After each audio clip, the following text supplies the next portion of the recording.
इस जमात के जितने अफराद हैं वो बहुत एग्रेसिव होकर और उनकी जो यानी ये लड़ाई झगड़े वाले इनकी मामलात, ये रवैया है। तो इस तरह हम इसकी बिल्कुल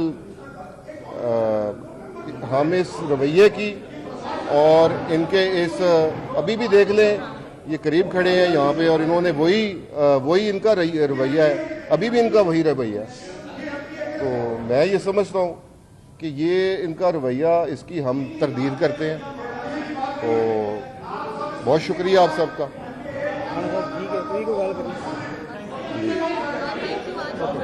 ठीक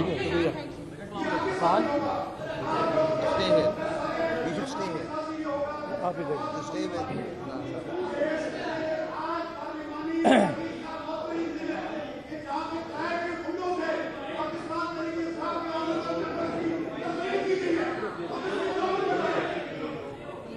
बिस्मिल्लाहिर्रहमानिर्रहीम। आज मैं पंजाब असम्बली के मीडिया का मशहूर हूँ। ये इनकी तरबियत देख लें।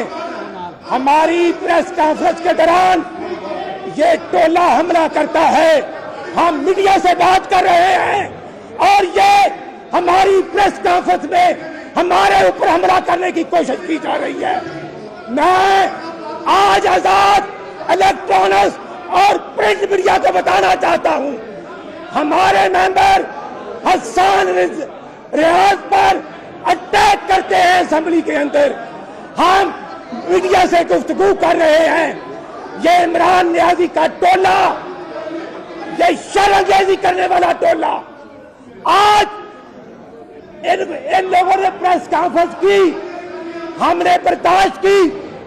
आज हम अपना मौकफ देना चाह रहे हैं और पंजाब असेंबली की प्रेस गैलरी का ये तमाम कैमरे गवाह हैं कि ये लोग आते हैं और यहाँ पर हमारे मेंबरान को जोदो कोप करने की कोशिश कर रहे हैं।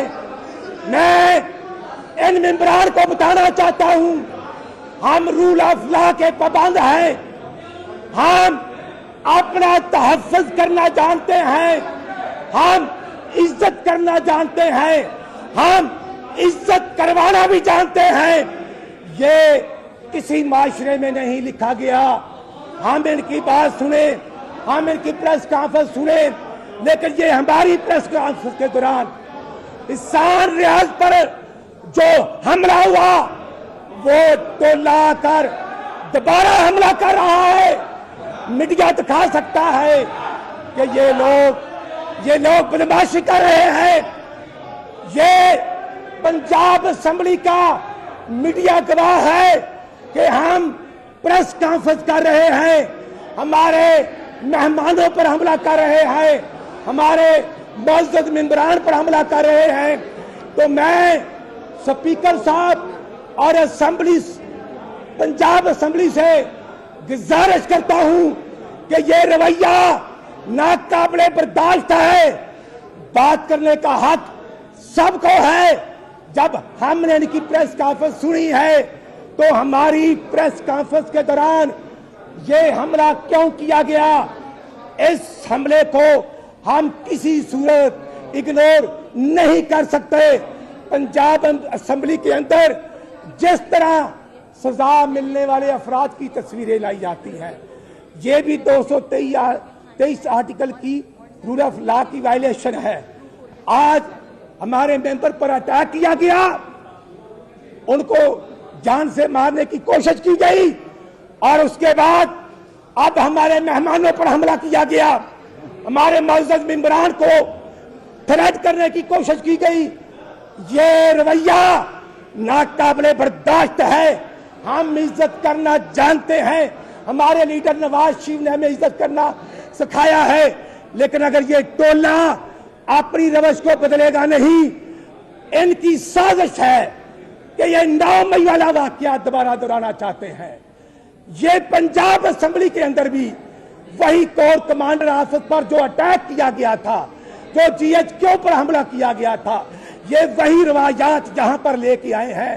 लेकिन मैं बतौर चीफ व्हिप अपने इलेक्ट्रॉनिक्स और प्रिंट मीडिया का शुक्रिया अदा करता हूं। हमारे मौजूद मेंबरान खड़े हैं, आप गवाह हैं कि एहसान रियाज पर हमला करने वाले हमारे ऊपर दोबारा हमला आवर हुए हैं, जो किसी सूरत काबिल कबूल नहीं।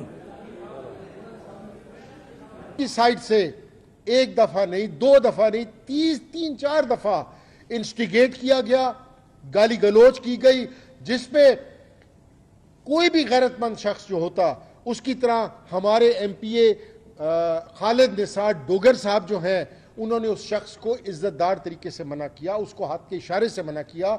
जब उसने इखलाक से गिरे हुए इशारे शुरू किए तो फिर मजबूर होकर डोगर साहब ने जाकर उसको अपने हाथ से रोका। हम बिल्कुल इसकी तरदीद करते हैं कि हाथापाई नहीं होनी चाहिए, लेकिन उसके बावजूद हमने डिप्टी स्पीकर साहब जो चेयर पे थे, हमने उनको बार बार रिक्वेस्ट की कि आपके स्पीकर ने एक रूलिंग दी थी, वो रूलिंग ये थी कि किसी किस्म का भी कोई मिसकंडक्ट होगा, वो मिसकंडक्ट पहले एथिक्स कमेटी में जाएगा इजलास के बाद। पर उन्होंने हमारी किसी बात पे कान नहीं धरा, और यहां तक कि हमारे एक एमपीए लाहौर से शेख इम्तियाज अहमद साहब, उस शरीफ आदमी ने सिर्फ इतना कहा कि आपका कोरम पूरा नहीं है। जब कोरम पूरा ना हो तो इजलास की कार्रवाई गैर कानूनी होती है, लेकिन ताकत के नशे के अंदर धुत उन्होंने कहा आप भी सस्पेंड।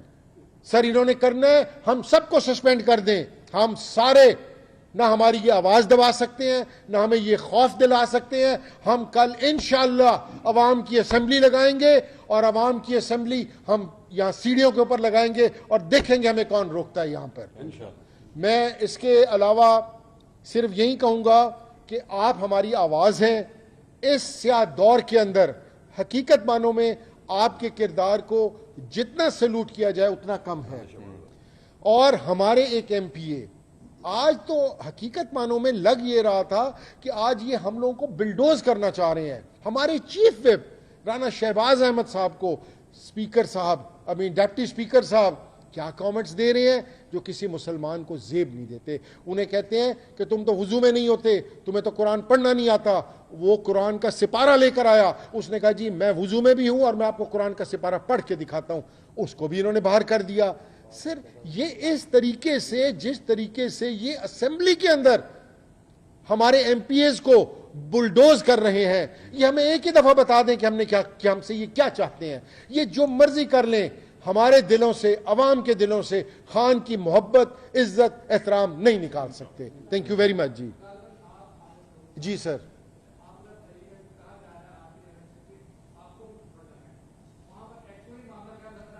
खालिद भाई आप खुद बताएं। आप आए ना सर। बिस्मिल्लाहिर्रहमानिर्रहीम। मैं सबसे पहले तो एक वाज़िया ये पैगाम देना चाहता हूँ, जो हमारे ओपोजिशन लीडर हैं, हमारे बड़े भाई हैं, उनके साथ जो ज्यादती इन्होंने आज इलेक्शन कमीशन ने की है, उसकी हम पुरजोर मजम्मत करते हैं। और सेकेंडली, जैसे कुरैशी साहब ने कहा है, देखें ये स्पर ऑफ द मूवमेंट में एक काम हुआ है, लेकिन इसके पीछे अगर आप इजलास की रिकॉर्डिंग देखें तो हमारे डिप्टी स्पीकर बिल्कुल आज खुदा बने हुए थे, बादशाह बने हुए थे। राना शहबाज साहब को सवारा लेके कहते हैं आपको ये पढ़ना भी आता है, फिर कहते हैं आप वजू में है। हमने कहा सर आप कैसे कह सकते हैं हम वजू में है या नहीं है, यहाँ पे हम या कुरान लेके आ सकते हैं कि नहीं लेके आ सकते। उसके बाद अगर आप देखें कि वो शख्स जिसको थप्पड़ मारा है वो बार बार हमारे मेंबर्स को गालियां दे रहा था, बदजुबानी कर रहा था, और जब मैं खड़ा हूं मैंने फिर मुझे भी शुरू हो गया और हमारे लीडर के बारे में भी शुरू हो गया। इखलाक से गिरी हुई बातें जब आप हमारे लीडर के बारे में, हमारे एमपीएस के बारे में करोगे तो आपको तो थप्पड़ पड़ेगा ना। तो इसलिए मैं कहता हूं कि हमने ना कोई माजरत की है, ना ही हमने उनसे कोई माफी मांगी है। अगर मुझे सस्पेंड किया है, हम सारे एमपीएस इस बात के लिए बिल्कुल तैयार है कि हमारे लीडर के बारे में अगर आप बात करोगे तो आपको बिल्कुल ऐसे ही थप्पड़ पड़ेगा। जी सर।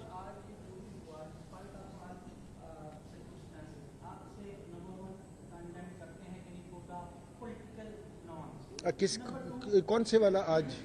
ओके नहीं।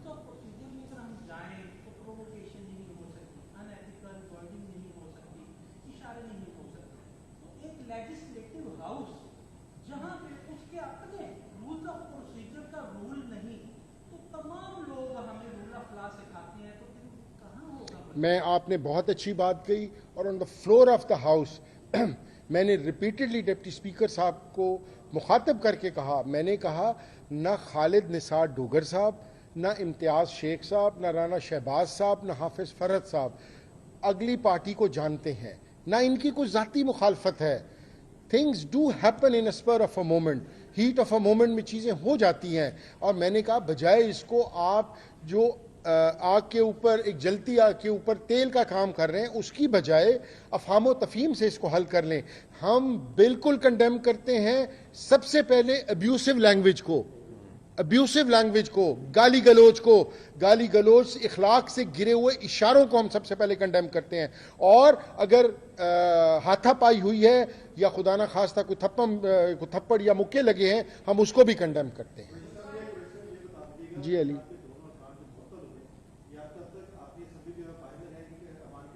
देखें ये बिल्कुल अभी फैसला हुआ है, इसीलिए हमने पार्लिमानी पार्टी के अंदर अभी थोड़े से लोग मौजूद थे, जितने मौजूद थे उसके अंदर कल की दिन का तो यही फैसला हुआ है कि हम सब जो है वो बाहर असेंबली लगाएंगे।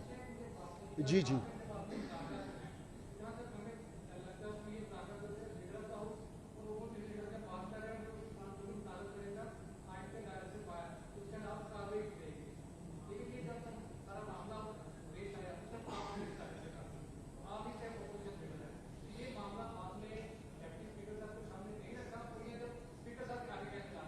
सर नहीं, हमने आप असेंबली की कवरेज निकाल लें। हमने रिपीटेडली टिल दी एंड हमने कहा कि अपना डिप्टी स्पीकर साहब, ये खुदा ना खास्ता कोई किसी एमपीए के साथ कोई जातियात की दुश्मनी नहीं है, ये किसी एक एमपीए की दूसरे एमपीए के साथ कोई ज़मीन का झगड़ा नहीं है, कोई बनने की लड़ाई नहीं है, कोई रिश्तों के तनाज़े नहीं है खुदा ना खास्ता। मैंने कहा कि ये हीट ऑफ अ मोमेंट हुआ है और आपकी साइड से इसको इंस्टिगेट किया गया है वेरी कैटेगोरिकली। वो शख्स पहले उसने हमारे एमपी एजाज शफी साहब को साथ उसने ज्यादती की, जबान इस्तेमाल की बुरी। उसके बाद फिर जब ये अपना डोगर साहब पीछे चल के अपनी सीट पर बैठने गए, इसने इनको मुखातिब किया और अपने हमारे चेयरमैन इमरान खान साहब के बारे में उसने गुफ्तगू की। उसके ऊपर ये इश्तियाल पे आ गए। थैंक यू भाई, थैंक यू।